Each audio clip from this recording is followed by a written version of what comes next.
सोलापूर जिल्ह्यात शनिवारी दुपारपर्यंत मतमोजणीची प्रक्रिया पार पडणार असून एकंदरीतच 14 टेबलांवर 20 फेऱ्या पार पडणार आहेत. राज्यातील विधानसभा निवडणुकीसाठी सोलापूर जिल्ह्यातील 11 विधानसभा मतदारसंघात 65.41% इतके मतदान झाले. सर्वाधिक 73.59% मतदान सांगोला मतदारसंघात तर सर्वात कमी मतदान 53.36% सोलापूर शहर मध्य मतदारसंघात झाले. येत्या शनिवारी 23 नोव्हेंबर रोजी या सर्व मतदारसंघातील मतदानाची मतमोजणी होणार आहे.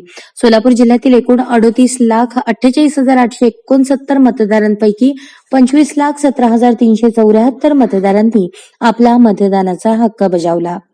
यामध्ये 13,17,364 पुरुष मतदार तर 11,99,912 महिला मतदारांचा समावेश आहे.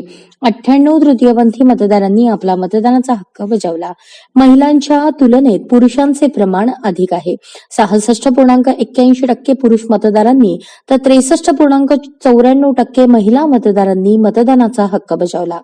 जिल्ह्यात एकूण 3,738 मतदान केंद्रांवर सकाळी 7 वाजता मतदानाला सुरुवात झाली.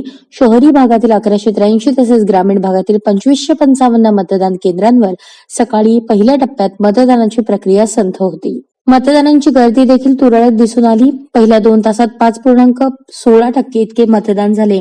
11 वाजेपर्यंत 20% मतदान झाले तर दुपारी 1 वाजेपर्यंत 29.44% आणि 3 वाजता 43.49% इतके मतदान झाले. शेवटच्या 3 तासात प्रत्येक मतदान केंद्रांवर गर्दी वाढली. त्यामुळे शेवटी मतदान संपत असताना 65.41% इतके सरासरी मतदान झाले.